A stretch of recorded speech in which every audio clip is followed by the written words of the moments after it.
Hello, everyone. My name is Mr. Bryce, and I'm with Susquehanna Valley High School here in Conklin, New York. And there's my email address.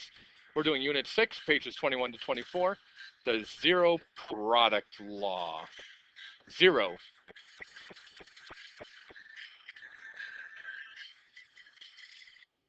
So if you don't understand what I'm saying, you can just scan that QR code, and you can listen to the person who made up this genius worksheet here. So the zero product law is very simple. The product of multiplied factors is equal to zero. Then at least one of the factors must be equal to zero also. What's that mean? That means 2 times 0 equals 0. X times y equals 0. This says that either x equals 0 or y equals 0. Has to be true. The law can immediately be put into use in the first exercise. In this exercise, the quadratic equations are given already factored. So we factored something. We don't have to do that work because we know how to factor. We did 20 pages of factoring. It says solve. That means we're going to be able to say x equals or y equals or q equals or p equals. Doesn't matter. Solve for the following values of x.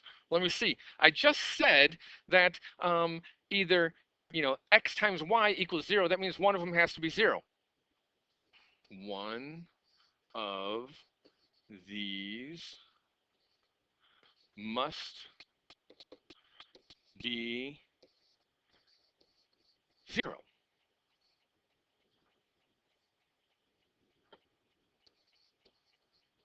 It's extremely important. I mean, that's strong. It's heroic. So either x plus 7 equals 0 or x minus 3 equals 0. Well, if this one's true, then we just subtract 7 from both sides and we get x is negative 7. If this is true, we just add 3 to both sides and x equals 3. Voila! We just solved it when these are equal to 0. Let's go a little quicker. For this to be true, 2x minus 5 must equal 0. And so I'm going to add 5 to both sides. And then so 2x has to equal 5. When you divide by 2, x equals 2.5. Or, running out of room here, x minus 4 equals 0. So x equals 4. I just added 4 to both sides. That's the quick and easy one. Here, either 4 equals 0 or 3x plus 2 equals 0 or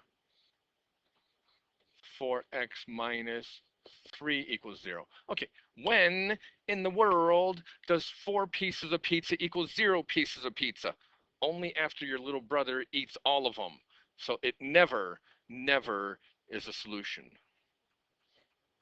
So here, on the next one, why don't we just add 2? I'm going to steal that and move it over.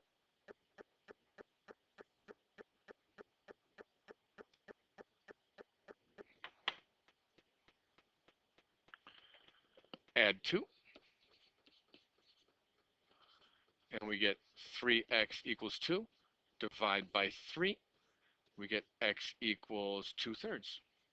Almost got that one wrong. When we add 3 to both sides, we get 4x equals 3. When we divide by 4, x equals 3/4. Oh, now those are strong. The fact that we have decimals for answers, we can't solve that graphically, but we can solve it algebraically. So in exercise 2, number 1c, why does the factor 4 have no effect on the solution set? Because a constant other than 0 never equals 0. Because a constant other than 0 never equals 0. So when we factor something out, when we factor a constant out, that will change the look of the parabola, but it won't change where it crosses the x-axis. Remember that zeros are where it crosses the x-axis.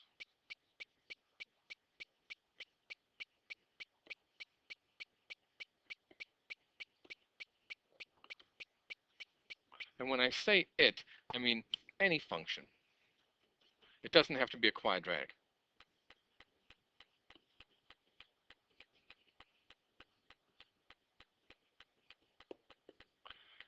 That's so important, the x-axis. That is so important. It crosses the x-axis.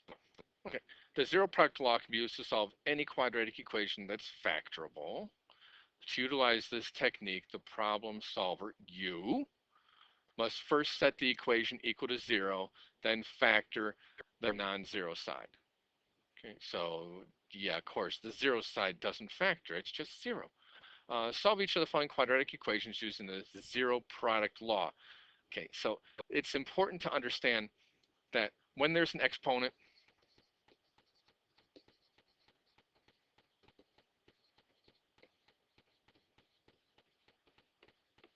and you're asked to solve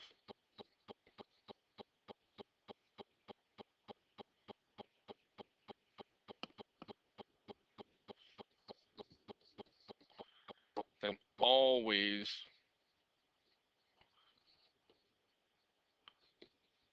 try setting equal to 0 and factor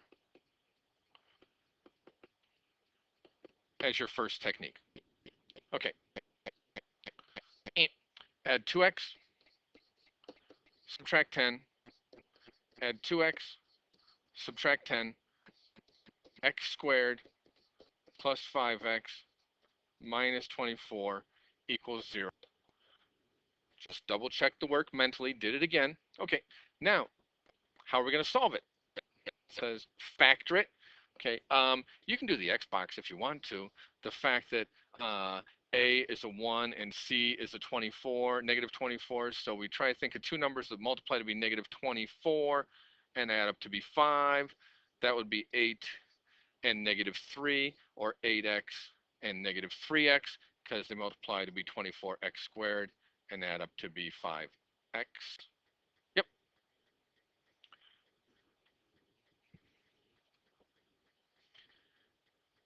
Then if you remember, we make the quick little box. If you want to, I mean, I already know what the answer is. You might already know what the answer is. The x squared goes there. The negative 24 goes there.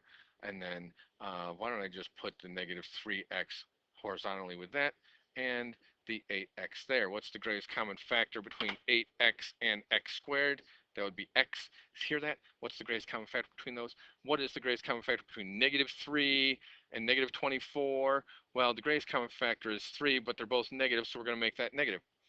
Now, we take a look and we say x times what is x squared? X. And then negative 3 times x is negative 3x, good. X times what is 8x? 8. And then negative 3 times 8 is negative 24. It checks. Now I have my factors, x plus 8 and x minus 3 equals 0. So x plus 8 must equal 0. Got it? Zero product rule. If one of them is 0, then the answer is 0. Then x minus 3 is 0 when we're multiplying them together. So do I really have to subtract 8 from both sides? No, I can just say x equals negative 8. Do I really have to show adding 3 to both sides? No, I can just say x is 3. Okay, got it? Let's take a look at the next problem then. Remember, if you're confused, raise your hand, ask me during class. Okay, we got it. Take your time. We want one side to equal 0, okay? So I'm going to subtract x squared. This is where I made, little mental mistake here. So it's like, oh, that's 2x squared. And then we can bring down the 12x, plus 12x minus 7 equals 3x minus 2. Take your time, subtract 3x. Subtract 3x. We got more paper. It's all electronic. We just have to, open up the next page just like that if we wanted to. Okay, see, we got lots of paper. Let's continue using this piece of paper here. So 12 minus 3 is 9x, and then minus 7 equals, and then that comes down, right? The negative 2 comes down. Then we add 2 to both sides because it doesn't equal 0 yet. And we have 2x squared plus 9x plus minus 5 equals 0. Okay, now I definitely have to use the Xbox method here because, what two numbers, you can factor by parts. What two numbers multiply to be negative 10 x squared and add up to be 9x? Let me see, that would be, oh yeah, positive 10 and negative 1. Let's do the box.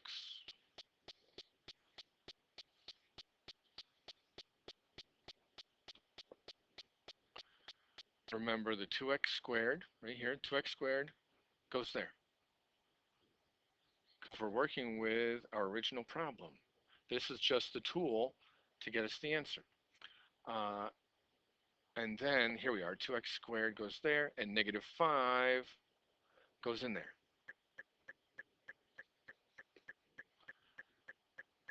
This is the tool. We put these in here. Okay, I'm going to put the negative 1x in there because, again, I like to have the negative in the same horizontal left to right. Negative 1x, and then 10x. What's the greatest common factor between negative 1 and negative 5? It is 1, but the common factor that we're going to use is 1, negative 1, sorry. We have a common x, and we have a common 2, so it's 2x. 2x times what is 2x squared? That would be x. Check it. Negative 1 times x is negative 1x, good. 2 times what is 10x, so that would be 5. Go ahead and check it. Negative 1 times 5 is negative 5, good, it checks. So now we have either x plus 5 times 2x minus 1 equals 0. So x plus 5 equals 0, or 2x minus 1 equals 0. So this one, we can just write x equals negative 5. This one here, you might want to add 1. You might want to add 1. So 2x equals 1. And then when you divide by 2, you divide by 2. X equals either 0.5 or 1/2. How in the world can you check? Plug it back into the original equation and see if it's true. When we turn the page, it asks us to consider the systems of equations consisting of a parabola and a line. Find the intersection points of these curves algebraically. Okay, intersection means equal. Let me see, we have a y and we have a y. That means that we can write, I'm going to commute this, and I'm going to commute that and put it over there. So 3x squared minus 8x plus 5 equals y. And guess what? This other one, y equals 4x plus 5. And now through the magic of television, okay, come on, move over. There we go. They're the same. They're the same. See, y is the same. There it is. So that just means that 3x squared minus 8x plus 5 equals 4x plus 5. Really? They both have a plus 5 in it? Wow. Subtract 5 because I'm going to try to see when they're equal to each other. When I want to solve a quadratic or anything with an exponent, I always want to set it equal to 0. So those cancel out. I'm left with 3x squared minus 8x equals 4x. Wait a minute. Subtract the 4x from both sides. Subtract the 4x from both sides. And I get 3x squared minus, I said minus 12x equals 0. Factor, factor, factor, factor, factor, factor. Oh, look at it. Just look at it. Okay, we have a factor of 3. And then we have x squared minus 12 equals 0. Wait a minute. No, that's an x. There we go. Let's do just a little bit more factoring in here because I see that they have an x. I put that 3 there on purpose. Couldn't we have factored out a 3x, Mr. Bryce? Yes, we could have. I'm doing this on purpose. So now I'm factoring out an x. So I'm left with an x minus, oh, boy, did I blow that. X minus 4, because got to divide everything by 3. There we go. Why did I do that? I did that because that's never going to be a factor. So when that's a factor, it's never going to be a solution. So here, x equals 0. Okay, or x minus 4 equals 0, which means x equals 4, because I added 4 to both sides. So we have two solutions. We have a solution of 0, and we have a solution of 4. Using your calculator, sketch the graph of the system of the axis to the right. Be sure to label the curves with the equations and intersection points of the window. So I typed in, I found a nice window for us. I typed in the equation, the first one on y1, the second one on y2, because we're looking for the intersection of them. And then I graph it.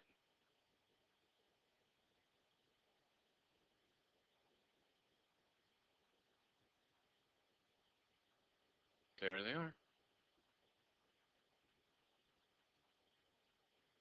It said to make sure to label the intersection of the points. Well, here we have that one of them is x equals 0. That's the solution right there. So we look at the table, and y is 5. The other solution is x equals 4. So x equals 4 right there. And we have 21 for the y value. Notice my scale. So I'm going to sketch it.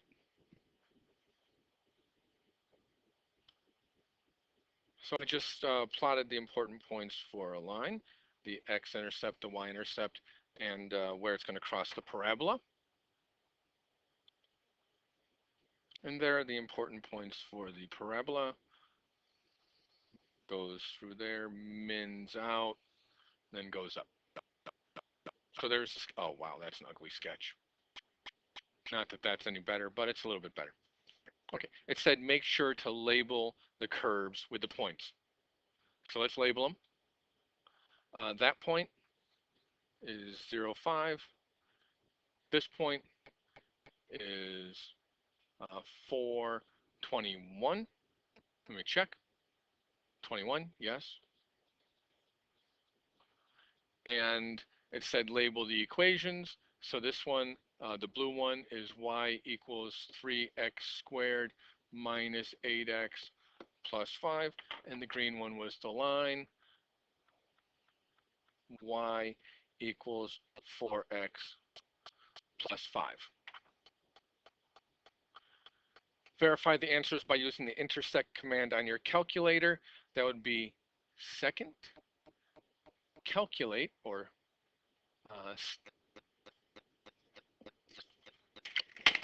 sorry about that. Get trace the key, so the second calc, which is also the trace key, and then we want to find the intersect, which is choice 5. Am I on the first curve? Well, I want to get close to the intersection. You don't have to get exactly on the intersection, just get close. On the first curve, yes. That's just in case you have more than one curve. Am I close to the intersection on the second curve? Yes. Guess. Okay, nope, I'm not going to guess. And so there it is. The intersection is y equals 5, and x, what is that 5.313 times 10 to the negative 16th? That means you got to move the decimal place, since it's negative 16, you got to move it 16 places to the left. This is just a pixelated problem here. That's why, that is 0. That is 0. So the answer is 0, 5. Confirmed. Now let's do second trace choice 5, and then am I in the first curve? I'm nowhere near the intersection, so the answer is no, I'm not. So I get near the intersection. Otherwise, I would just be going back and getting the same answer again. There, I'm near it. Then hit enter. Am I in the second curve? Yes, I am near the intersection. Guess, I'm not going to guess, so I hit enter again. Says it is 421. Good, got them. Confirmed.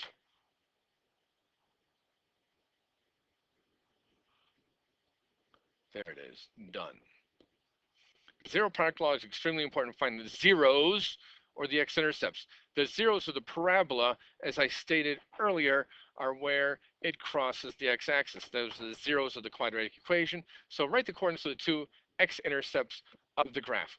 And we see, you write the x-coordinate first. So that one is negative 1, 0. That one is 1, 2, 3, 0. Those are the coordinates. Find the x-intercepts of the parabola algebraically. 0 equals x squared minus 2x minus 3. I just took that and I set it equal to 0. Factor it. What two numbers multiply to be negative 3 and add up to negative 2? Let me see, that would be negative 3 and 1. So x minus 3 equals 0. Add 3 to both sides. X equals 3. X plus 1 plus 1 equals 0. Subtract 1 from both sides. X equals negative 1. Ooh, the same as the x-intercepts. Cool! Algebraically, find the set of x-intercept zeros for each of the parabolas given below. This is a difference of two squares, so this factors to be 2x minus 1 and 2x plus 1 equals 0. So 2x minus 1 equals 0 and 2x plus 1 equals 0. When I add 1 to both sides, 2x equals 1. I divide by 2, x equals 1/2. This one, I subtract 1 from both sides, so 2x equals negative 1. I divide by 2, x equals negative 1/2. Okay, now this one is going to take a little bit longer because we got to do the Xbox method. So this is negative 30 x squared, and that's 13 x. What two numbers? Let me see. That would be negative 30, negative 30. So it's that negative 30 was very important. It is 15 and negative 2.